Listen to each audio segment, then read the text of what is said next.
अपकस्तं सर्वधर्मस्वरूपकः आचार्याणां महाचार्यो रामकृष्णाय ते नमः।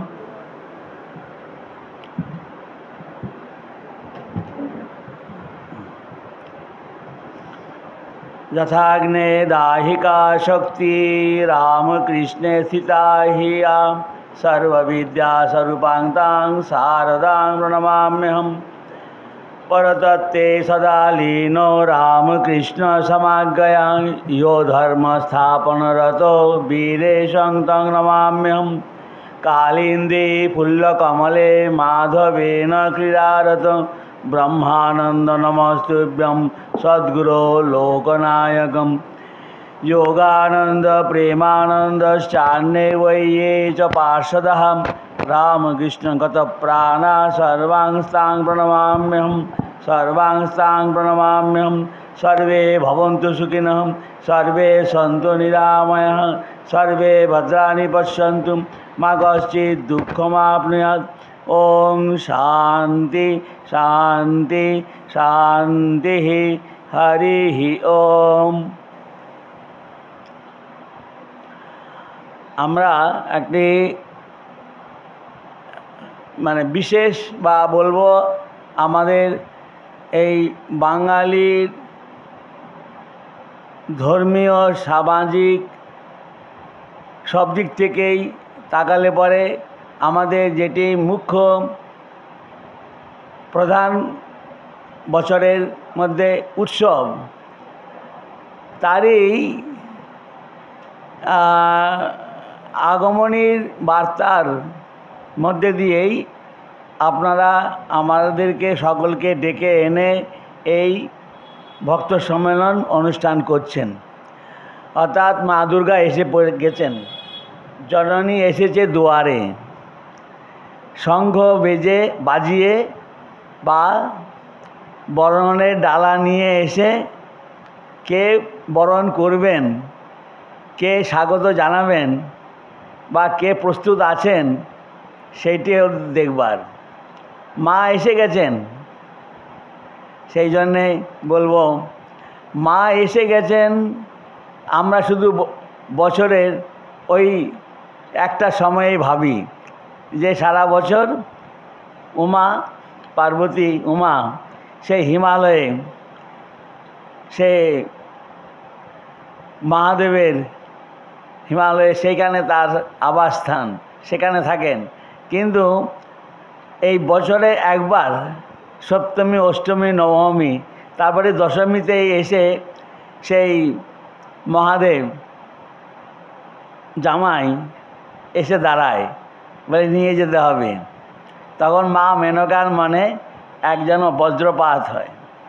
সেই সব নিয়ে মধুসূদন থেকে শুরু করে সকল সব কবিরা, এমনকি কমলাকান্ত রামপ্রসাদের মধ্যেও দেখা যায় এই মায়ের মেয়ের প্রতি তার যে আরতি, যে সারা বছর তাকে আমি পাই না, 3 দিন মাত্র পাই, এইটি আরও পেতে চান তিনি। এই যে আরতি এই সকলেই এটি অনুভব করেছেন। আর সেইটি দেখা যায় এই বাঙালির ধর্মীয় এবং সামাজিক ঐতিহ্যের মধ্যে এই আগমনী একটি বিশেষ ভাবনা বা ঈশ্বর সম্বন্ধে ধারণা নিয়ে আসে। আমাদের ঈশ্বর সম্বন্ধে আমাদের ধারণা বহু অনেক, কিন্তু এই যে মা মেয়ের সঙ্গে যে আরতি, আর সেইটিকে কেন্দ্র করে সারা পশ্চিমবঙ্গ এবং পশ্চিমবঙ্গের বাইরেও সমস্ত মানুষ আনন্দে উৎসবে মেতে ওঠে। আনন্দময়ীর আগমনে আনন্দে গিয়ে আছে দেশছে। সেই আনন্দময়ী প্রতি বছরই আসেন, তারাই আনন্দ পাবেন, অনুভব করবেন আর কয়দিন বাদেই সপ্তমী অষ্টমী নবমীতে। যারা এখন থেকেই তাকে বরণ করবা স্বাগত জানানোর জন্যে প্রস্তুত হচ্ছেন। কোথায় বরণ করবেন, তাকে কোথায় তাকে বসাবেন, কোথায় মেয়ে আসছে, মা কী করেন, কত রকমভাবে আয়োজন করেন।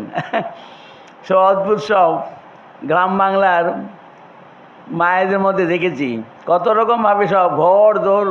এখন বেলুড় মঠেও সেই সব চলে, এর বছর বছর চলছে। কালকে দেখলাম সেই বড় মন্দিরের ঠাকুরের যে ভাড়ার ঘর, যেখানে পুজোর সমস্ত জিনিসপত্র রাখা হয়, সমস্ত জল দিয়ে ঢেলে ঢুলে পরিষ্কার করা হচ্ছে। প্রত্যেকের বাড়িতেই আজ থেকে শুরু হয়ে গেল। আর তো আজকে হয়ে গেল আমাদের শনিবার, এই তো আগামীকাল তো মহালয়া। আগামী সকালবেলা থেকেই তো শুনতে পাবো সে মহালয়ার ভোর 4টের সময় থেকে। এটা একটি আলাদা একটা আমাদের বাঙালি এই জীবনের একটা নতুন সুর এরা দিয়ে গেছেন, এই আগমনী ব্যাপার। তা এই মুহূর্তে আমরা এসেছি।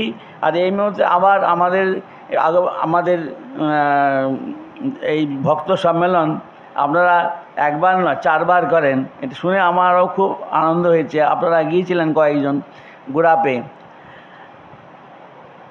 আর তার সঙ্গে খালি সময় নিয়ে একটুখানি বলছি যে গুড়াপে সময় পেলে অবশ্যই আসবেন, কারণ সেখানে বিশুদ্ধানন্দজি মহারাজ সে মায়ের মহন্ত শিষ্য ছিলেন এবং রামকৃষ্ণ সংঘের 8ম অধ্যক্ষ মহারাজ, তার আবির্ভাব তিথি অর্থাৎ জন্মস্থান। আর কেশবচন্দ্র নাগ, অনেকে তার নাম শুনেন, তিনি একজন বিশেষ গণিতজ্ঞ ছিলেন, তার অনেক বই এখনও স্কুলে পড়ানো হয়। তারও জন্মস্থান এবং তিনি এই আশ্রম করেছিলেন। আর তিনিও মা সারদা দেবীর কাছ থেকে মন্ত্র কৃপা পেয়েছিলেন। এটা অদ্ভুত সব আছে এবং ও পরিবারের অনেকেই। আর আপনাদের ওই গুড়াপে যাওয়ার কথা বললাম। আরেকটি কথা হলো, আমাদের এই সন্ন্যাসী ভাই কল্যাণীর অধ্যক্ষ মহারাজ সুন্দর গান করেন, কিন্তু গান করতে আমিও চাইছিলাম যে গান করতে, কিন্তু ও একটুখানি বলছেন না মহারাজ আজকে অনুরোধ করবে না। কালকে আমাদের ওখানে বলবো ভাবপ্রচার পরিষদের যুব পরিষদের একটা বিরাট মানে লম্বা 14 ঘন্টা ধরে মিটিং হয়েছে। শুনে আমরাও ক্লান্ত হয়ে পড়েছি, ওরাও ছিল, গান করেছিল ওখানে ঠিকই। আর সুন্দরভাবে আমাদের কাছে রাখলেন কতগুলো মায়ের কথা, এই বক্তব্য অদ্ভুত। এইটি চাই, এগুলো শুধু আমরা শুনলে তখন আমরা কিন্তু মনে গেঁথে যায়। কিন্তু এই যে পরে আবার বললেন যে অন্তত কিছু সময় সপ্তাহের মধ্যে একটা দিন এইভাবে যদি আমরা করি তাহলে আমাদের অনেক মানে উপকার হবে, মানে আধ্যাত্মিক জীবনে আমাদের প্রবেশ হবে। দেখুন, আধ্যাত্মিক জীবনে প্রবেশ আমরা অনেকভাবে করেই, কিন্তু যথাযথভাবে প্রবেশ করি না। অনেক হয়তো দীক্ষা নিয়েছেন, এমন আমি ছিলাম একাদশ সংঘাধ্যক্ষ, মানে গম্ভীরানন্দজি মহারাজের সেবক ছিলাম। আর তিনি ছিলেন মহাপুরুষ মহারাজ স্বামী শিবানন্দজির শিষ্য, এবং সেই জন্যে তিনি এখানে অনেকবার এসেছেন, দীক্ষা দিয়েছেন বারাসাত মঠে বা শিকরা কুলিংনাম। এবং এই অঞ্চলে আমি বহু বছর আগেও কথা বলছি, মহারাজের সঙ্গে এখানে এসেছি, এখানকার মানুষজনের সঙ্গে। আর এইখানে সত্যি কথা বলবো কি, বারাসাত, বসিরহাট, এই বনগাঁ রামকৃষ্ণ বিবেকানন্দের ভাবধারা একবারে বন্যায় সমস্ত কিছু ঢেকে গেছে। এখানকার মানুষ সত্যিই খুব সুন্দর, মানে মনে প্রাণে তারা ঠাকুর মা স্বামীজিকে ভালোবাসেন। সত্যিই তাই, সব ঠিক আছে, কিন্তু বলবো যে এই মন্ত্র দীক্ষা নেওয়ার পর 1-2 বছরের মধ্যেই মানে বলবো অনেকে খুব মনে রাখেন যে আমার অমুক তারিখে অমুক বছরে দীক্ষা হয়েছিল, গুরুর নাম পরিষ্কার মনে রাখেন, কিন্তু অনেকে ভুলে যান। এতে ভুলে যাচ্ছেন মানে কি, বলে মহারাজ আপনি এত সব আমাদের মনে রাখতে হয়, এত কাজ, কিন্তু গুরুর নাম ভুলে যাচ্ছেন মানে হলো যে কোন জিনিসটি ভুলেন বলুন তো? যে জিনিসটির প্রতি শ্রদ্ধা নেই। ফ্রয়েডের কথায় আছে, you have forgotten because you wanted to forget. কত বড় কথা, আমরা ভুলে যাই। এটাকে বলে প্রমাদ, সংস্কৃতে বলা হয়। প্রমাদ মৃত্যুর সমান, মহাভারতে বলা হয়েছে। যা ভুলে যায়। এই যে ভুল, আমি ধ্যান করতে মানে ঠাকুরের ধ্যান করছি, করতে করতে মন চলে গেছে অন্য জায়গায়, এটা প্রমাদ, ভুলে গেছি। এই যে প্রমাদ, এই যে ভুল হচ্ছে, ভ্রম, এই জিনিসটি আমাদের মানে এই যে শ্রদ্ধার অভাব। কিন্তু যেখানে আমি না, আমার আমার প্রাণের সঙ্গে আমার জীবন মৃত্যু সম্বন্ধ, সেখানে আমি ভুলতে পারি। যে পাসওয়ার্ড মনে রাখুন, কম্পিউটারে যে পাসওয়ার্ডটা দিয়েছেন, সিস্টেম পাসওয়ার্ড যদি দিয়ে থাকেন, তাহলে ওটা আর খুলবে না যদি ভুলে যান, তাই না? মানে কি আমি বলতে চাচ্ছি, আমি দেখেছি গম্ভীর মহারাজের কাছে দীক্ষা নিয়ে এসে মহারাজ শেষের দিকে বলতেন, আচ্ছা মন্ত্রটি বলো তো, কারণ ভুলভাল বলছে এই জিনিসটি।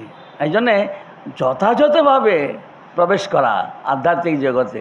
আমরা উপরে উপরে খালি ঢুকছি, দীক্ষা নিলাম, বেলমঠে যাচ্ছি, ভক্ত সম্মেলন এখানে আসছি, বারাসাত মঠে যাচ্ছি, এখানে যাচ্ছি, ভালো কথা শুনছি, সব সব সব ঠিক, কিন্তু ভিতরে ডুব দিতে হবে। ঠাকুর বলছেন না, শালারা ডুব দেয় না, মঠ শালারা ডুব দেয় না। কাদের বলছেন? যেখানে অনেক ব্রাহ্ম ভক্তরা বসেছিলেন, কথামৃতের মধ্যে পাবেন। তার মানে ঠাকুরের মধ্যে একটা জিনিস খুব, মানে সেখানে কোনো রকম যেন মানে ওই যে বলছেন না, টেলিফোনের তারে যেন একটু মানে কাটা ছেঁড়া না থাকে। তারপরে এই যে সূচের ভিতরে সুতো ঢুকাবে, সুতোটা ওই এটা মায়েরা যেমন কী করে পারেন, আমার তো এখন চোখে দেখতে পাই না, আগে এখন আর পারি না, আগে পারতাম।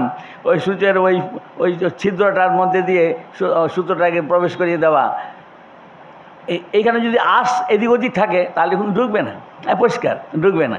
সেই রকমভাবে এই ব্যাপারে ভগবানকে লাভ করাই জীবনের উদ্দেশ্য। ভগবানকে লাভ না করলে, সচ্চিদানন্দকে লাভ না হলে কিছুই হলো না বাপু। এইটির ব্যাপারে ঠাকুরের 16 আনা কেন মানে বলবো, এর মানে অনন্ত গুণে তার মধ্যে ছিল নিষ্ঠা, যে না এই মুহূর্তে আমাকে পেতে হবে। কত বড় কথা! ঠাকুর বলছেন 1883 খ্রিস্টাব্দের 18ই আগস্ট তারিখের মাস্টারমশাইকে বলরাম মন্দিরে কয়েকটা কথা বলতে বলতে অবতার তত্ত্বের কথা বললেন। তারপরেই বলছেন যে ভক্তরা কী করবে, বলেছেন ভক্তি ভক্ত নিয়ে থাকবে। তারপরেই যে বলছেন যে দেখো এই যে তোমার শিবনাথ, এই যে এরা ব্রাহ্মরা এবং শিবনাথ কেশব এরা যে সব ব্রাহ্মণরা উপাসনা করে, তোমার কীরকম মনে হয়? যে বাগানের কথাই আলোচনা করে, আর বাগানের ঐশ্বর্য কী সেসব বলে যায়, ভগবানের কথা বলে না। তখন মাস্টারমশাই বলছেন যে ওর বাগানের কথাতে শুরু আর বাগানের কথাতেই শেষ, ভগবানের মালিকের কেউ খোঁজ করে না। ঠাকুর বলছেন হ্যাঁ ঠিক। তারপরেই বলছেন ঝাঁপ দিলে হবেই হবে, ঝাঁপ দিলে হবেই হবে। তো এই যে এতক্ষণ ধরে 1 ঘন্টা ধরে আমাদের দুর্গানাথানন্দজি মহারাজ এই জিনিসটি তুলে ধরবার চেষ্টা করছেন, যেইটাই সাধনা বলে করবেন 16 আনা মন প্রাণ দিয়ে করুন। ইট ইজ দ্য কি টু দ্য সাকসেস। সমস্ত কিছু মন প্রাণ দিয়ে করুন। এই যে স্বামী বিবেকানন্দের কথার মধ্যে পাওয়া যায় যে সাফল্যের জন্যে যে জিনিসটা দরকার সেটাই হলো যতটা আমার শরীরে মনে বুদ্ধিতে শক্তি আছে সম্পূর্ণ শক্তি তাতে নিয়োজিত করো। এই জিনিসটা আমাদের এখন আমরা জগতের সূক্ষ্মতম যে তত্ত্ব তাকে জানবার জন্য চেষ্টা করছি, তাহলে সেখানে আপনার কতটা শক্তি মানে কতটা আপনাকে দিতে হবে, সেখানে সম্পূর্ণভাবে সব কিছু দিলে পরেই সব কিছু পাবেন। সব ছোড়ে তো সব পাবে, সব ছোড়ে তো সব পাবে না। আপনি কিছুই দেবেন না, সব কিছুই খালি পকেটে ধরে রাখবেন আর সুরসুর করে ভগবান নেমে আসবে, কিচ্ছু হবে না। সেই জন্যে নিজেকে দাও, দিয়ে দাও, বিলিয়ে দাও। এটাই বলছেন ঠাকুর যে আমি মলে গুছিবে জঞ্জাল। ওই যে আমি মানে আমি আমার মানে 24 ঘন্টায়, এমনকি আমি মুক্তি লাভ চাই, মুক্তি করতে মুক্ত হতে চাই, আমি মুক্তি চাই, মোক্ষ চাই, বলে এটাও তো স্বার্থপরতা, এটাও তো স্বার্থপরতা। মানে জগতে সবাই থেকে আমি আলাদা করে নিলাম নিজেকে। That is the root cause of all your ignorance and sufferings. এইটাই হলো কথা। আমি মলে ঘুচিবে জঞ্জাল, পরিষ্কার কথা। তো এই জিনিসটা আমার মধ্যে আসছিল। কত বড় জিনিস আমার কাছে মনে হয় যে ঠাকুরের মায়ের কথা, কারো দোষ দেখো না। আমি একসময় আমাকে পাঠানো হয়েছিল ফ্রান্সে, প্যারিসে কিছুদিন ছিলাম। সেখানে দেখুন ওখানকার মানুষের ভাষা আলাদা, ফরাসি ভাষা। আর তারা দেখেছি দুপুরবেলা এবং রাত্রিবেলা খাওয়ার সময় সামনে ওরা সব বসে আছে, আমিও বসতাম। আমাদের একজন অধ্যক্ষ মহারাজ আরেকজন ছিলেন, তিনি বসতেন। আরেকজন মহারাজ তিনি এখনও আছেন। তিনি আসলে ইরাকের মানুষ, তারপরে আমাদের সঙ্গে সাধু হয়েছেন, তিনিও আছেন। আর ফরাসি পুরুষ মহিলা অনেকেই ভক্ত, তারা সব আছেন। এবং দুপুরে রাত্রে খাওয়া শুরু করার আগে আপনারা সকলেই জানেন, বেলুড় মঠেও যেমন হয় এখানেও বা হতে পারে, যে ব্রহ্মা প্রণাম ব্রহ্মহবির মন্ত্রটি পাঠ করেন, গীতার 4th অধ্যায়ের একটি মন্ত্র। এটাই পাঠ করে আমরা খাওয়া শুরু করি। ওরা কিন্তু এই মন্ত্রটি পাঠের আগে আরও একটি ফরাসি ভাষাতে তারা আরেকটি মন্ত্র পাঠ করে। সেটি জানেন, অদ্ভুত লাগলো আমার কাছে। মা জন্ম নিলেন এই গ্রামে, জয়রামবাটি গ্রামে। ফ্রান্স দেশ বলে আছে কিনা মা জানতেন কিনা জানি না, ফরাসি ভাষা তিনি জানতেন কিনা জানি না। আর এই রকম সব মানে তারা কি করছে, বলছে দুপুরবেলা এবং দুপুরবেলা এই মন্ত্রটি, অর্থাৎ এই মায়ের এই কথাটি ফরাসি ভাষায় অনুবাদ করে নিয়ে ওরা মুখস্থ বলতো। সি বু দে জিরে লা পে দো লেসপ্রি ন ভয়ে পা লে দেপো দো তুই ভয়ে প্লুতো লে বোধ। আমার এখনও একটু মনে আছে, খুব সুন্দর মিষ্টি ভাষা, ফরাসি ভাষা, ফ্রেঞ্চ ল্যাঙ্গুয়েজ। যদি শান্তি চাও, সি ভু দে জিরে, ওই ডিজায়ার আমরা বলি না, যদি চাও ডিজায়ার করো, যদি শান্তি চাও তাহলে কারো অপরের দোষ দেখো না, দোষ দেখো তো নিজের দোষ দেখো। এটা হলো ওর বাংলা আর কি বলছিলাম ভাঙা করে। তা ওরা এটাকে, আমি অবাক হতাম তাদের কি নিষ্ঠা, তাদের মায়ের প্রতি কী ভক্তি। অনেক সব মহিলারা ওইটা মুখস্থ, তাদের সবার মুখস্থ, ওখানে আমার কাছে মুখস্থ হয়নি তখনও। সেই জন্য আমার কাছে মনে হয়েছিল যে একটা অদ্ভুত জিনিস এখানে দেখেছিলাম। তেমনি এই সমস্ত আমাদের আধ্যাত্মিক জীবনের কথা বলতে গিয়ে সংক্ষেপে আমি একটুখানি বলছি। মহারাজ বললেন কথাগুলো তো মানে শান্তির কথা বলছিলেন না, শান্তি চাই, আনন্দ, কে না চায়? দুঃখ না হলে আপনি সুখের উৎপত্তি স্থলে পাবেন না।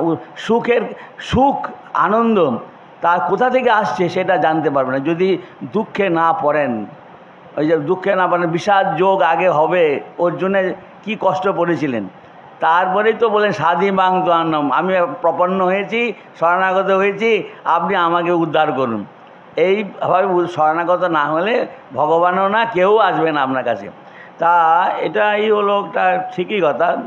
এখন এই শান্তি আপনি চাইছেন, শান্তি চাইছেন, আমার বৌমা ভালো থাকবে, আমার মেয়ে যেন ভালো করে বিয়ে হয়, ছেলের এইগুলো সব ঠিক থাকবে, ছেলে যেন ভালো একটা চাকরি বাকরি পায়, এইগুলো সব ঠিক থাকবে। তারপরে আপনি বলছেন আমার শান্তি চাই। দেখুন একবারে অত্যন্ত বিরুদ্ধ। যারা ওই বিজ্ঞান বা ম্যাথামেটিক্সের গোডেল সাহেব বলে একজন ছিলেন, গোডেল, তার একটা থিওরি আছে বিশ্ববিখ্যাত, আইনস্টাইনও সেই কথা শুনে মেনে নিয়েছেন যে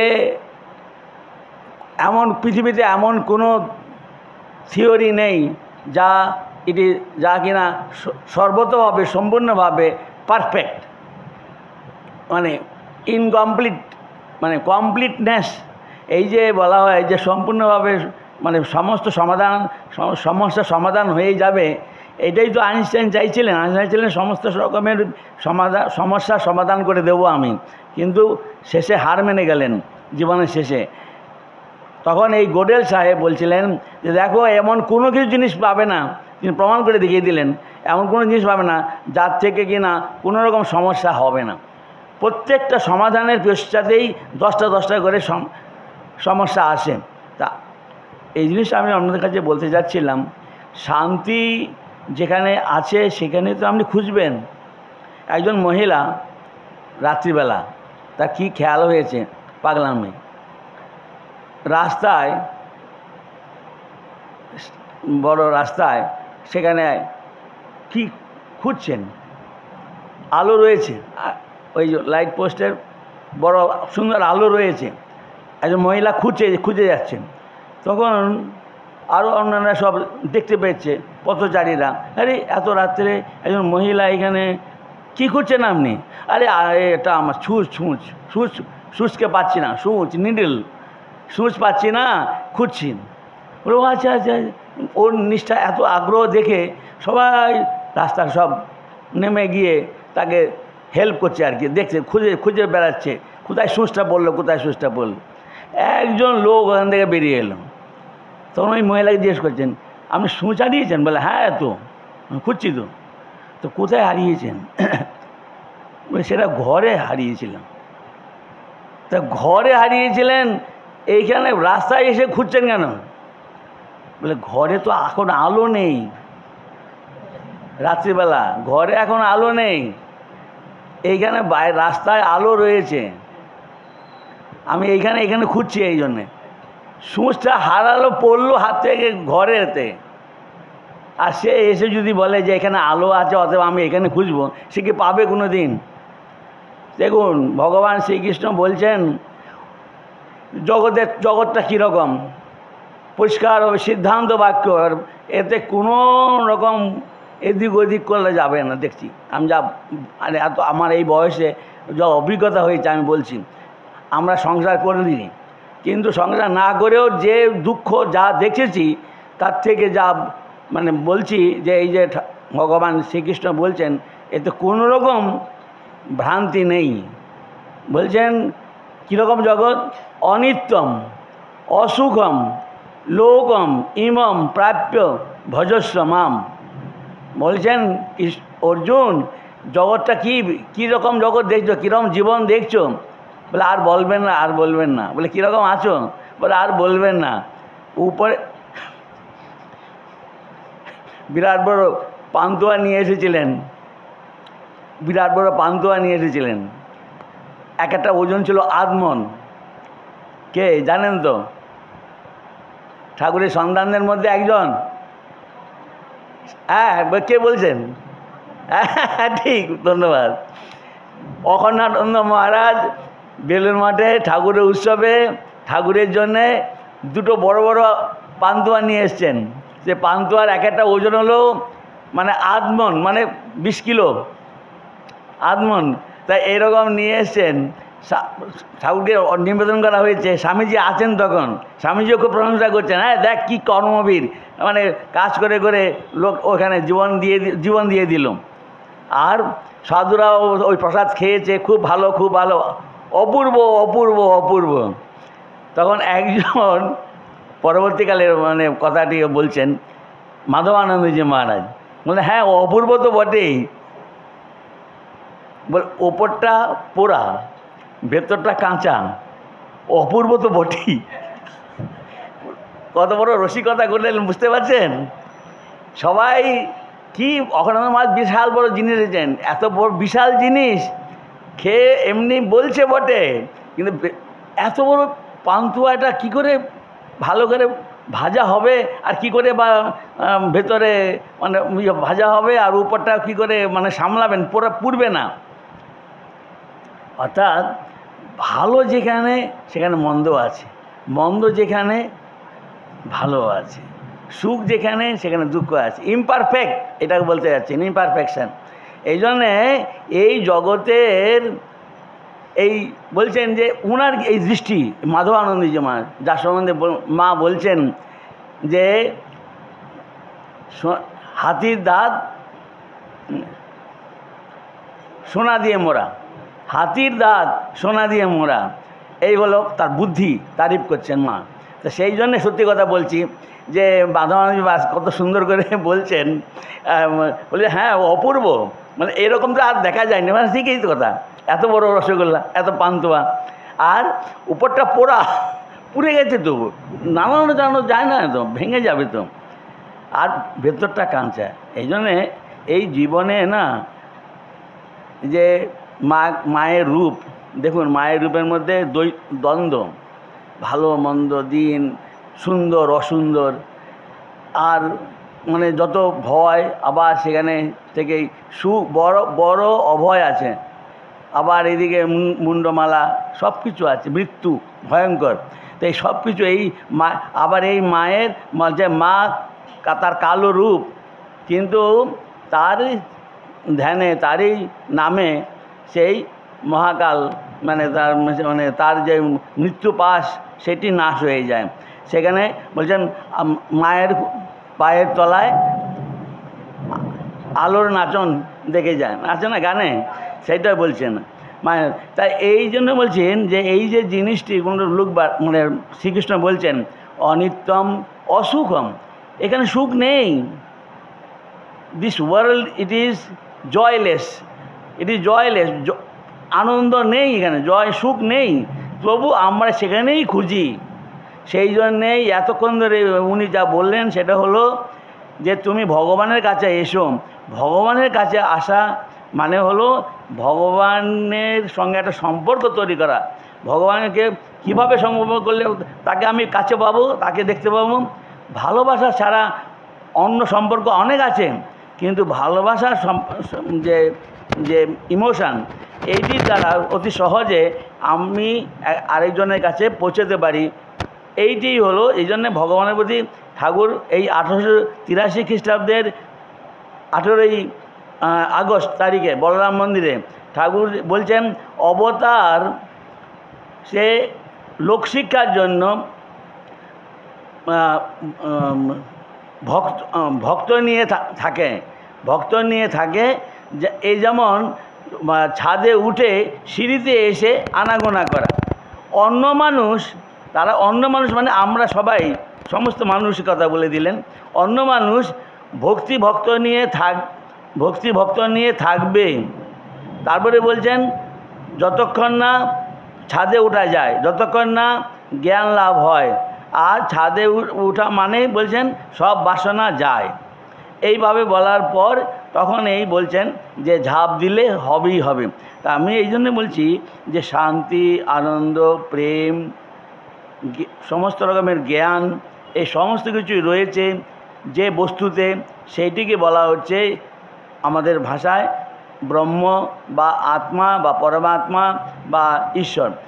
তাকে লাভ করবার একটা বিশেষ উপায় কথা বারবার করে শ্রীরামকৃষ্ণ বলছেন। এই যুগের সেইটি হলো যুগধর্ম।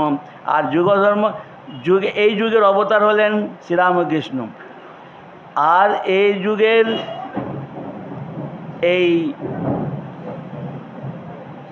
এই যুগের বাণী হলো শিবজ্ঞানে জীবের সেবা। আর এই যুগের ধর্ম হলো, যুগধর্ম হলো সেবা ধর্ম। আমার মনে হয় দেখুন আপনারা, আমরা, এমনকি সন্ন্যাসীরাও অনেক সাধনার কথা শ্রীরামকৃষ্ণ বলে গেছেন, যতমত ততমত অনেক কথা বলেছেন, অনেক সাধনার কথা বলেছেন। আপনারাও অনেক শুনেছেন, জেনেছেন, কিন্তু দুটি সাধনাই আপনারা মানে ভক্তদের মধ্যে দেখি আজ ধরে রেখেছেন। প্রথমটি দেখি গুরুর কাছে যান, আর তার কাছ থেকে আমরা মন্ত্র দীক্ষা লাভ করি এবং তার নির্দেশাবলী অনুসরণ করে আমরা সকালে সন্ধে প্রতিদিন একটু জপ ধ্যান করার চেষ্টা করি। এই সাধনা, প্রথম সাধন মানে সাধন জীবনের এই যে সিঁড়ি যদি আমরা দেখি, তার প্রথম সোপান হলো যে এই মন্ত্র দীক্ষা লাভ করে তাতে নিবিষ্ট হওয়া, নিজেকে তার মধ্যে ডুবিয়ে দেওয়ার চেষ্টা করা। এইখানেই বলবো যে ওই আগেই বললাম যে আন্তরিকতার সঙ্গে ঢুকতে হবে। সাধনা প্রত্যেকেই করছি, আমরা দীক্ষা নিয়েছেন যারা করছেন, কিন্তু ডুব দিতে হবে। ডুব দেওয়ার ব্যাপারে আমার কাছে মনে হয় যে আমরা কী মিন করছি তার দ্বারা। আমার কাছে পরিষ্কার মনে হচ্ছে গম্ভীরানন্দ মহারাজের কাছে শুনেছি এই কথাগুলো। ভক্তদের যখন কাজে জিজ্ঞেস করতেন, তা বলছেন দেখো সকালে সন্ধে বসতে হবে, সকাল সন্ধে বসতে হবে, সকালে সন্ধে বসতে হবে। এবং সকাল সন্ধে যে বসতে হবে উনি নিজের জীবনে পালন করেছেন। আমি বলবো কম বেশি 13 বছরের মতন ছিলাম তার কাছে, দেখেছি সকাল সন্ধে তিনি সব প্রতিদিন নেহাত শরীর খুব খারাপ না হলে করতেন। আবার কিন্তু প্রায় 6 ঘন্টা 5-6 ঘন্টা গাড়ি জার্নি করার পর, অর্থাৎ হরিদ্বার থেকে চণ্ডীগড়ে যাওয়ার পর সন্ধ্যের পরে সোজা হয়ে বিছানার উপরে বসে ধ্যান করছেন, মালা নিয়ে জপ করছেন। আমি দেখলাম 1 ঘন্টার উপরে 1.5 ঘন্টা কিংবা প্রায় 2 ঘন্টার মতন জপ ধ্যান করছেন। তখন তার বয়স প্রায় 83-84 হবে। আমি তো দেখলাম যে এই মানুষটি তিনি যা বলেন ভক্তদের তিনি নিজে করছেন। এমনকি আবার তার সঙ্গে আমি প্রথম যাই এই রাঁচি, রাত্রিবেলা ট্রেনে, ভোর হয়েছে, মুড়ি স্টেশন পার হয়ে গেছে। তখন মহারাজ উঠেই বলছেন করে কটা বাজে দেখ। তখন আমি বললাম মহারাজ দেখতে পারতেন না, চোখে দেখতে পারতেন না। তারপরে আমি ঘড়ি বললাম 4টে বেজে গেছে মহারাজ, এত হয়েছে। ও আচ্ছা ঠিক আছে চল বাথরুমে যাই। বাথরুম থেকে এসে মুখ টুক ধুয়ে তারপর ওনার নিজস্ব বিছানা ছিল, আমরা নিয়ে যেতাম। তখনকার দিনে ওইসব সরকারি ওইসব রেলের থেকে আমরা তখন চাইলে বলে দিত, তো আমরা কেন নেব, মহারাজের জন্য বিছানা নিই। তাতেই মহারাজ বসে বলে আমাকে বললেন, আমি তো ভাবতে পারিনি মালা দিতে বলছেন। আমি মালা আর গঙ্গা জল একটা কৌটোর মধ্যে বাক্সের মধ্যে রেখে দিতাম, আর সেই জন্যে সেখান থেকে আমি তুলে দিতাম যখন তিনি ওই বেলুড় মাঠে থাকতেন। তখন মহারাজ ছিলেন জেনারেল সেক্রেটারি। আর আমি তো ভাবতে পারিনি যে ট্রেনে 4টের সময় আবার আমাকে আবার চাইবেন। এত বড় একটা নিয়ে গেছি, বিশাল বড় লেদার সুটকেস, সেইটা কোনো রকমে পেয়ে গেছি তাড়াতাড়ি করেই, একটা বাক্সের মধ্যে ছিল বলে। তো সেইটা নিয়ে হাতে দিলাম। তখন মালাটি নিয়েই বলছেন বস, এখানে বসে বস, তুইও বস। আমি তখন সবে মাত্র জয়েন করেছি, মানে কয়েক মাস, বুঝতে পারছি আমার বয়স হয়েছে তখনও 23 পূর্ণ হয়নি, 22-এর উপরে হয়েছে।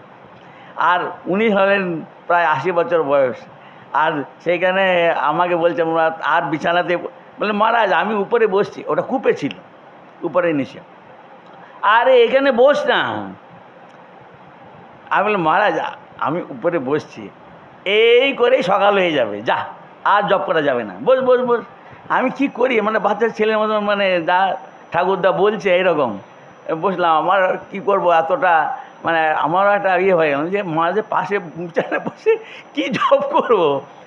নিষ্ঠাটা দেখলাম, আমি এই জন্য ভুললেন না, এখনও অনেক বছর আগে এটা হলো 76, তাহলে 70 আর এখন কত হয়ে গেল, কত বছর হয়ে গেল, তাই না? তাই জন্যে বলছি ভুলিনি। তা এই জিনিসটা, এই যে মানে প্রতিদিন সকালে সন্ধ্যায় বসতে হবে। বলছেন অনেক সময় ভক্তরা এসে বলতেন যে মহারাজ আমরা তো প্রতিদিন সকালবেলা না হয় বসলাম, সন্ধ্যেবেলা তো ঠিক থাকে না। বলে সন্ধ্যেবেলা ঠিক থাকে না মানে টাইম ঠিক থাকে না, ঠিক আছে কাজ থেকে ফিরে আসবে যখন হাত পা ধুয়ে একটু চাটা খেয়ে নাও, খেয়ে তারপরে বসে নাও করে নাও। তারপরে বলছে না খেতে যাও, খাওয়ার আগে না হয়, খাবার পরে শুতে যাওয়ার আগে করবে। মহারাজ ঘুম পায় না বাবু, দেখো ওই বললে আমি শুনবো না, আমি তো তোমাকে ডেকে এনে তোমাকে দীক্ষা দিইনি, তুমি তো নিজে তুমি এসেছো, আমি এখন কেন বলছো যে বিকাল সন্ধ্যেবেলা পারবো না, ওটা আমি বাপ করতে পারবো না। উনি খুব কাঠখোট্টা মানুষ ছিলেন, শক্ত মানুষ ছিলেন, যেটা বলবেন সেটাই বলবেন, এদিকে না হবে না বলে দিতেন। আমি বললাম এই জন্যে নিত্য। আর বলছেন পতঞ্জলি এই যোগসূত্রের মধ্যে বলছেন দীর্ঘকালম কথাটা দিয়ে এখনকার দিনের সাধু হতে এসেছে এমন ব্রহ্মচারী ছেলেরা মেয়েরা, তারা ভাবে তাহলে 3 বছর না 5 বছর না 10 বছর। এবং আমেরিকান কয়েকজন যুবক তারা শুনেছি যে আমরা তো এসেছিলাম 10টা বছর তো দিলাম এখানে, তাও তো ভগবান লাভ কিছু বুঝলাম না। আমাদের একজন মহারাজ খুব মজা করে বলতেন যে মহারাজ কেমন আধ্যাত্মিক জীবনে কি বলে কি বলবো মশাই, এখনও দাড়িটাও দেখতে পেলাম না। মজা করে বলতেন ঠাকুরের দাড়িটা বলছেন না, বলে দাড়ি আমেরিকান কয়েকজন ব্রহ্মচারী আমি নিজে জানি, তাদেরকে তারা এই সন্ন্যাস মানে সাধুর জীবন ছেড়ে দিয়ে বাড়ি চলে গেল। মানে এটা কি ভারত আর রাশিয়ার মধ্যে একটা চুক্তি হচ্ছে নাকি 3 বছর 5 বছরের, বা সিন্ধু জলের চুক্তি হচ্ছে নাকি এই পাকিস্তান আর ইন্ডিয়ার মধ্যে, গুরু আর শিষ্যের মধ্যে চুক্তি? এখানে কোনো দেওয়া দেওয়ি মানে ব্যবসা বাণিজ্যের কথাও নয়, এটা ব্যবসা নয়, দোকানদারি নয়। দীর্ঘকাল মানে হলো, এটা মানে হলো এই জীবনটা দিতে হবে। যতদিন শ্বাস প্রশ্বাস বইবে ততদিনেই এই শ্বাস প্রশ্বাসের মধ্যে দিয়েই ভগবানের নাম করতে হবে, এইটাই হলো তার অর্থ। আর তৃতীয় কথাটা বলে শেষ করব, সেটা হলো এই জপ ধ্যান করার সময় ঠাকুর বলছেন, বলরামের পিতা পরম বৈষ্ণব ঠাকুরের সামনে বসেই মালা জপ করে যাচ্ছেন। তখন হঠাৎ করে ঠাকুর কথা বলা বন্ধ করে দিয়ে বলছেন, মাস্টারমশাইকে জিজ্ঞেস করছেন, আচ্ছা এরা এত করে কিন্তু হয় না কেন? মাস্টারমশাই কী বলবেন, ওনার থেকে অনেক বয়সে বেশি আর উনি সবসময় জব করে যাচ্ছেন, তা কী বলবেন? তখন চুপ করে আছেন দেখে ঠাকুরই বললেন, বিশ্বাস নাই। বিশ্বাস মানে আমরা বলছি বিশ্বাস, ঠাকুর বলছেন বিশ্বাস। এইটাই সংস্কৃত শাস্ত্রেতে বলা হয়েছে শ্রদ্ধা। শ্রদ্ধা মানে গুরু বলেছেন এই মন্ত্র জপ করলে পরেই তাতে যদি নিষ্ঠা থাকে, ভক্তি থাকে, বিশ্বাস থাকে, তাহলেই ভগবানকে আমি দর্শন করতে পারবো, আমি পারবো। অনেকে এই বিশ্বাসটা রাখে না। গৃহী ভক্তরা অনেকে মনে করেন আমরা তো সংসারে আছি, আমাদের কি আর ভগবান লাভ আমাদের হবে? ও রামকৃষ্ণ মিশনের সাধু মহারাজরা জন্যে বা বিবেকানন্দ, বুদ্ধ বা শঙ্করের জন্যে না, না। এই জিনিসটি বারবার করে আমাদের গৃহী ভক্তদের কাছেই তো কথামৃতটা কার কাছে বলেছেন ঠাকুর? সমস্ত তো গৃহী ভক্তদের কাছেই বলেছেন। আর তাদের কাছে কি বলেছেন? ভগবান লাভ করতেই হবে। তাই এই জন্যে ভগবান লাভ ব্যাপারটা অনেকে এটাকে নোংর ফেলে দেন, বলেছেন না আমার দ্বারা হবে না। তাহলে আর কি হবে বলুন? সেই জন্যই বলছি এই 3টি জিনিসের কথা আমার মনে রাখা দরকার। আর শেষে আরও একটি জিনিস, এটা আমি আগেই বলছিলাম যে রামকৃষ্ণ মিশনের সাধুরাও এবং আমাদের ভক্তরাও যে জিনিসটি করছেন সেইটি সাধনা বলে মনে করতে হবে। কি করেন আপনারা? সকাল ভোরবেলা উঠেই কর্তা যাবেন অফিসে, এখান থেকে তো অনেক লোকাল ট্রেন যায় আসে না, সেই 4টে 5টা 6টার সময় থেকে কত ট্রেন যাচ্ছে আর কত লোক, হাজার হাজার লক্ষ লোক যাচ্ছে, আর মায়েরা সেখানে রান্নাবান্না করতে শুরু করে দেন। সত্যি তাই, আমরা দেখেছি গুরাপে সকাল থেকে সে রাত 10টা 11টা পর্যন্ত এই কাজ করে যান। আমাদের বাড়িতেও আমি দেখেছি, মায়ের কাছে মুখে শুনতাম যে আমাদের বাবা, আমাদের আর কি হবে, আমাদের তো তোদের ওই সকাল থেকে রাত পর্যন্ত তোদের খালি রান্না করে খাওয়ানো ছাড়া আর তো কোনো কাজ নেই, এই ভূতের বেগার খাটা। উনি বলতেন এই কথা আমি শুনেছি, ভূতের বেগার। কিন্তু আজকে আমি বিশ্বাস করি না, ঠাকুরের বা স্বামীজির বা মায়ের কথা হলো, মা যেটি নিজের জীবন দিয়ে দেখিয়ে দিয়ে গেলেন, এই স্বাভাবিক যে আমাদের যে কাজকর্ম, সেই কাজকর্মটাই আধ্যাত্মিক সাধনা। অনেকে যে বলেন এত কাজ মহারাজ সময় পায় না জব করার সময়, আরে এই সাধনাটা তো, এই কাজটাই তো একটা সাধনা, এইটি আমরা নেই না। সেই জন্যেই সকাল সন্ধ্যে যখন জপ ধ্যান করেন ঠাকুর ঘরে বসে, তখন আপনি একজন মহাপুরুষ বা আমি একজন মহাপুরুষ। কিন্তু যখন আপনি কাজকর্ম যাচ্ছেন, যেখানে কিনা আপনার জীবিকা অর্জনের জন্য, পয়সা উপার্জনের জন্য যাচ্ছেন, সেই যে কাজটি করছেন 7 ঘন্টা 8 ঘন্টা 10 ঘন্টা 12 ঘন্টা কাজ করছেন, সেইটি ধর্ম নয় বা ধর্মস্থান নয়, দেবালয় নয়। সেইখানে আমরা ধর্ম তো করিই না, ওটা সাধনা করছি না। সেই জন্যেই এই বিশ্বাসটা নেই বলেই অধর্ম আচরণ করছি। এই জিনিসটি রঙ্গনাথানন্দ মহারাজ আমাদের বারবার করে বলতেন যে না, স্বামীজির কথা হলো work is worship, every kind of work is worship. আরেকটা হলো ঠাকুরের কথা হলো শিব জ্ঞানে জীবের সেবা। এইখান থেকে এই পরিষ্কারভাবে মনে রাখতে হবে। আপনি যদি শিক্ষক বা শিক্ষিকা হন, তাহলে আপনার ওই স্কুলে বা কলেজের সামনে যে ছাত্রছাত্রীরা রয়েছেন, এরাই তো আপনার নারায়ণ, এরাই তো শিব জ্ঞান করতে হবে এদের। তাই করলে পরেই আপনি এটা কি হবে, পূজা হবে। পূজা মানে আধ্যাত্মিক সাধনা। এর দ্বারা কি হবে? বিদ্যাসাগরকে যেটি বলছেন যে তুমি যে এই সমস্ত উপকার করো এটি খুব ভালো, এইটি করতে করতে কি হবে? তোমার তাতে ভালোবাসা হবে, অর্থাৎ ভগবানের ভালোবাসা হবে। ভগবানের ভালোবাসায় তার কৃপায় একদিন তার দর্শনও পাবে। তারপরেই বলছেন বড় কথা, তার সঙ্গে কথাও কওয়া যায়। এই যেমন তোমার সঙ্গে বসে কথা করছি, 5 আগস্ট 1882 দেখে নিন কথামৃতে, কত বড় জিনিস। বিদ্যাসাগর কিন্তু সারা জীবন ঈশ্বরের উপর বিশ্বাস করতে পারলেন। বলেছিলেন ঠাকুর তবে একবার এসো, অন্তত একবার এসো, জাননি আর এটাও হয়নি। তা বলছেন অন্তরে সোনা চাপা আছে, খবর নাই। কত বড় দুর্ভাগ্য বলবো। এই জিনিসটা আমাদেরও হচ্ছে। আমরা উনি তো লোকের উপকার করছেন, আমরা তো কোনো লোকের উপকার করতে যাচ্ছি না। আপনি যখন অফিসে যাচ্ছেন বা কলকারখানায় কাজ করছেন, চাষবাসে যাচ্ছেন, কোনো অফিসে বসছেন, দোকানে বসছেন, তখন তো আপনি আপনার জীবিকা নির্বাহের জন্য পয়সা উপার্জন, এইটা জীবিকা উপার্জনের সত্য। আমি পয়সা 10 টাকার জিনিস 10 টাকা বিক্রি করছি, 10 টাকার জিনিস 10 টাকা বিক্রি করছি, তাতে যা মুনাফা যতটা হওয়া উচিত সেটাই আমি নিচ্ছি।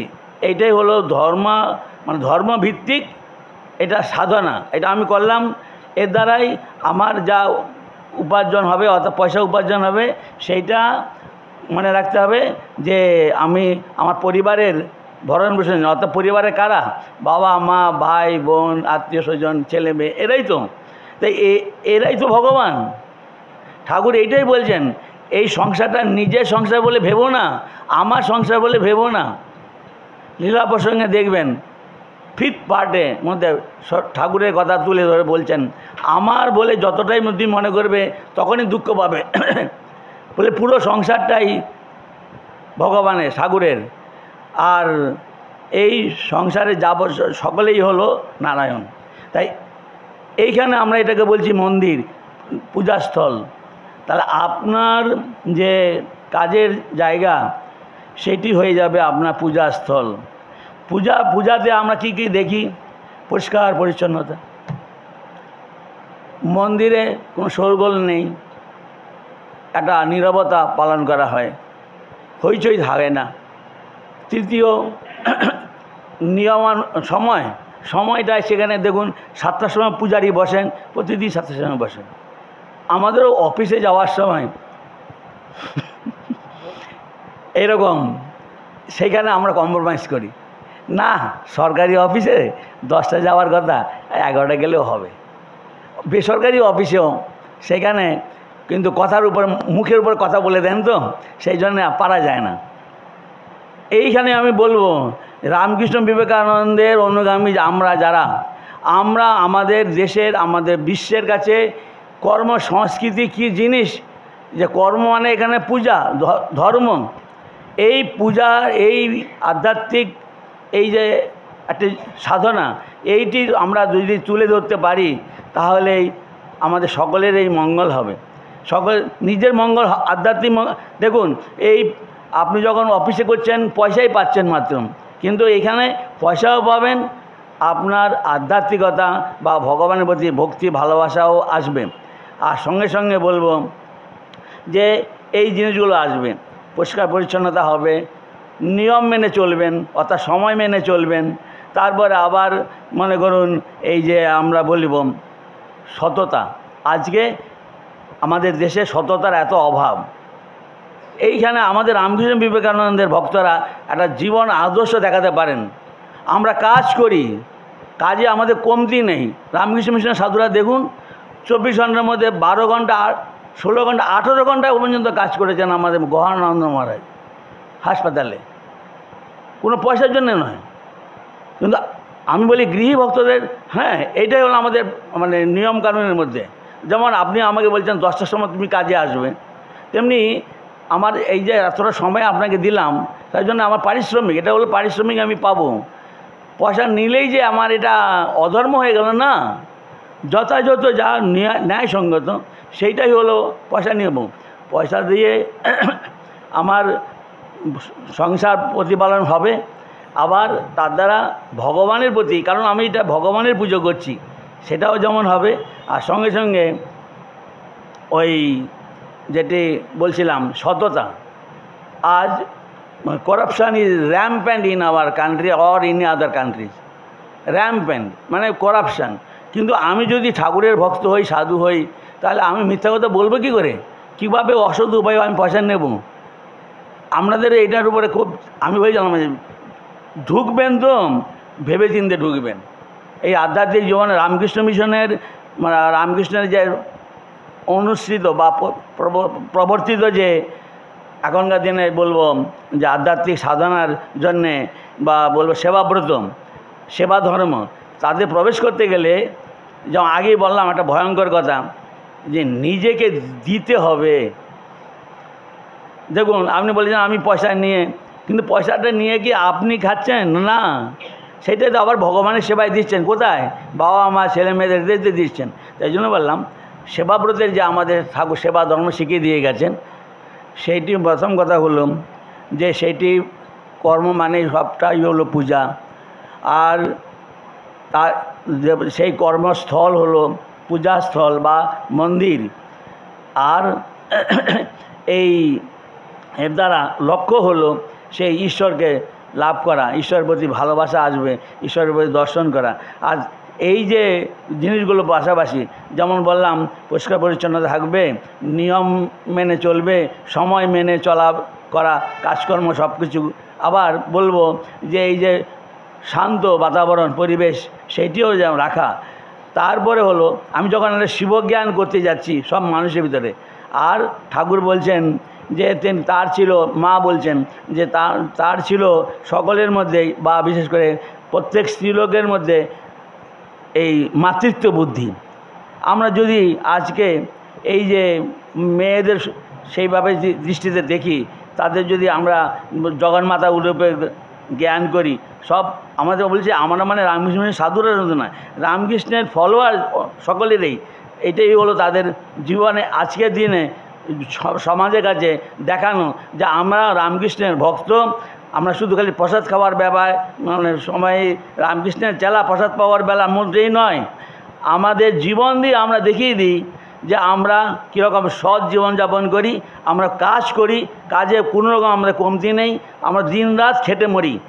আবার আমাদের লক্ষ্য কিন্তু মাথাটা চিন্তাটা কিন্তু থাকে অনেক উপরে, আমাদের থাকে যে ভগবান আমাদের পৌঁছাতে হবে, ভগবান লাভই হলো আমাদের জীবনের উদ্দেশ্য। আর বলবো প্রত্যেক মেয়েদের আমরা শ্রদ্ধা করি, সম্মান করি, পূজা করি। এই শুধুমাত্র ওই কুমারী পূজার দিনে অর্থাৎ অষ্টমী পূজাতে দেখি খুব ভক্তি কত আর তা বাকি দিনগুলো কি করেন। আমাদের কাছে এইটা বড় মানে দুঃখকর, লজ্জাকর, বেদনাদায়ক। মায়েরা সম্মান শ্রদ্ধা পান না, কত দুঃখের লাগে। কিন্তু দেখুন আমি বলছি ধর্মের নিয়ে ভগবান নিয়ে অত মাতামাতি করেন না এই আমেরিকা বা ইউরোপের অনেক দেশ, কিন্তু তাদের মধ্যে সমাজে দেখেছি তারা পুরুষ মহিলা তারা কি সুন্দর তাদের কথাবার্তা ব্যবহার। ইন্ডিয়ান এম্বাসিতে ফ্রান্সে প্যারিসে নিজেকে দেখেছি কয়েকশো মহিলা কাজ করছে, কি ফ্রি, কি কোঅপারেটিভ, কি সুন্দরভাবে তাদের ব্যবহার। আমাদের যখন একজন ভক্ত বলছেন এই কলকাতায় একটা বিরাট সরকারি অফিসে, বলছেন কীরকম সুন্দর কথা, যে আচ্ছা একজন বলছেন যে আমরা তো এখানে 20-25 জন কাজ করি, ইনি ঠিক কী করে চলে আসেন প্রতিদিন 10টার আগে,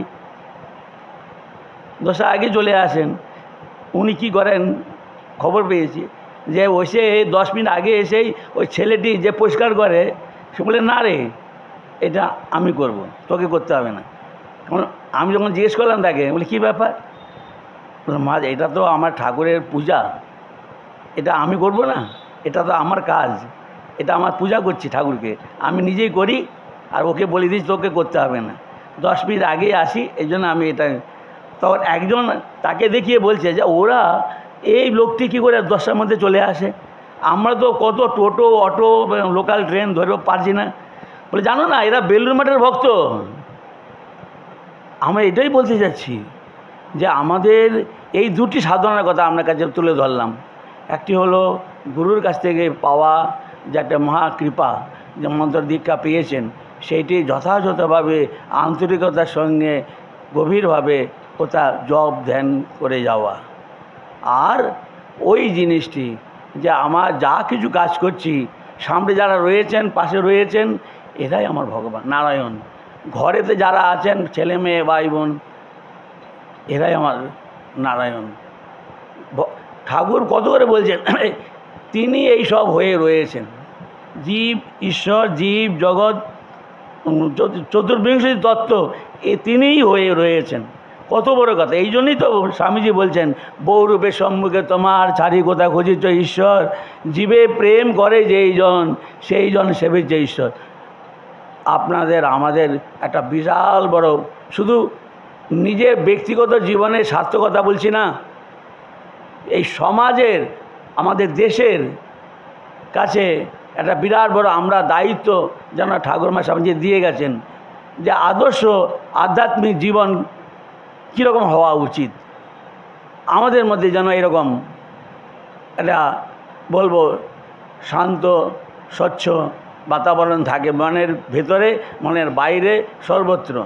আর আমরা কাজ করে যাই। ঠাকুর বলছেন সব কাজ করবে, কিন্তু মন ঈশ্বরেতে রাখবে। বিচারের কথা বলেছেন। এই জন্যই এই সেবা ধর্মের কথা যে ঠাকুর বলে গেছেন, শিবজ্ঞান জীবের সেবা, এইটি দ্বিতীয়, এবং এইটিতেই যথেষ্ট। আরও এই যে গুরুর কাছ থেকে যে আমরা পেয়েছি, বিরাট বড় ভগবানের কৃপা, যে এর দ্বারা ওই বলছেন না, মা বলছেন জপ ধ্যান করা কীরকম জানো, নৌকো চালাতে চালাতে এটা যেন নৌকোর হাল, যে এটা যেন ওই আমার গন্তব্যস্থানে যেন পৌঁছায়, এদিক ওদিক না চলে যায়। সেই জন্যেই জপ ধ্যানটা রাখতে হবে। আর কাজ করতে গেলে তখন বহু রকমের জিনিসের পরিস্থিতির মধ্যে পড়তে হয়। সেই জন্যে ভগবান যেন না ভুলি, সেই জন্যে সকালে আবার জপ ধ্যানে বসে যাও, আবার ফিরে এসে আবার একটু বসে যাও। গম্ভীর মহারাজ বলতেন, পারলে মাঝে একটুখানি গিয়ে ভগবানের চিন্তা করে আসবে। পাশে একটা বই রাখেন, বড়রা বাজারের একজন লোহা লক্করের ব্যবসা করেন, কথামৃত বই রাখেন। বলে আপনি কথামৃত এখানে রেখেছেন, দোকানে এই তো ব্যবসা করেন, এর মধ্যে আবার পড়েন নাই? মানে মা সবসময় তো আর খদ্দের আসছে না, যখন সময় পায় একটু পড়ে নিই। এটাকে বলছে আন্তরিকতা, কি নিষ্ঠা। বলে বয়স হয়ে গেছে মহারাজ, 70 পেরিয়ে গেছে, কবে যে মানে টিকে ধরে টান দেবে, যম ঠাকুরের কোনো খেয়াল থাকে না। কাকে নিতে গিয়ে কাকে নিয়ে চলে যাবে, আর কখন যা এসে যাবে সামনে হুটকো, কিছু ঠিক নেই। তাই সকলকে আমার আগেই বলা উচিত ছিল, কিন্তু এইসব কথার প্রবাহের মধ্যে পড়ে গেছি আমিও। এটা আমি বলবো, এইসব কথা উঠে যখন আর দেশের কথা ভাবি, যখন একটা ইমোশনের মধ্যে পড়ে যায়। তা এটা আমাদের বিরাট একটা আমাদের মানে সাধনা, এটাই কর্তব্য। আর এর দ্বারাই আমি বলবো যে আমাদের জীবন, আমাদের পারিবারিক জীবন, পরিবার, সমাজ এবং দেশ ধন্য হয়ে যাবে। ঠাকুরের কাছে, মায়ের কাছে, স্বামীজির কাছে প্রার্থনা করি যে আমাদের সকলের উপরেই তারা আশীর্বাদ বর্ষণ করুন। এবং আপনারা, আমার ব্যক্তিগতভাবে বলবো, আমার শ্রদ্ধা নমস্কার জানাচ্ছি। আর ভালো থাকুন, সুস্থ থাকুন।